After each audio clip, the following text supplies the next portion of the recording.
நம்ம பேரண்ட்ஸும் கிராண்ட் பேரண்ட்ஸும் அந்த காலத்துல எங்களுக்கு ஒரு நாளைக்கு 2 வேளை சோறு கிடைக்கிறது ஒரு லக்ஸரின்னு சொல்லி கேட்டிருப்போம். 1990s முன்னாடி பல வீடுகள்ல ஒரே ஒரு வேளை வயிறு நிறைய சோறு சாப்பிடுறது லக்ஸரியா இருந்துச்சு. ஆனா இன்னைக்கு ப்ராக்ரஸ் அண்ட் எக்கனாமிக் அப்லிஃப்ட்மென்ட்னால தேவைக்கு திங்கிறது மட்டும் இல்லாமல் ஜாலிக்கு திங்கிற அளவுக்கு பல பேர் வளர்ந்து வந்துட்டோம். நோ அஃபென்ஸ், பட் இன்னைக்கு லெஜர் ஈட்டிங் அண்ட் ஓவர் ஈட்டிங்னால ஃபுட் ப்ரொடக்ஷன்ல பயங்கர பிரஷர் போடப்படுது. டிமாண்ட் இன்க்ரீஸ் ஆயிட்டே போச்சுன்னா பிரைஸும் இன்க்ரீஸ் ஆகும். ஆல்ரெடி அஃபோர்ட் பண்ண முடியாதவங்கனால மேலும் அஃபோர்ட் பண்ண முடியாம போகுது.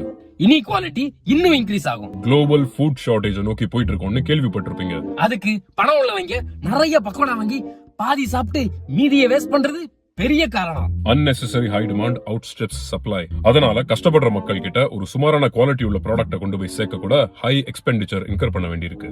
தேவைக்கும் ஹெல்த் மெயின்டைன் பண்ண மட்டும் சாப்பிடாம டே அண்ட் நைட் கண்டதெல்லாத்தையும் முழுங்கிட்டு டர்ரு புருன்னு குசுவ போடுற நீ ஈக்குவாலிட்டி பத்தி பேச தகுதியற்றவன்.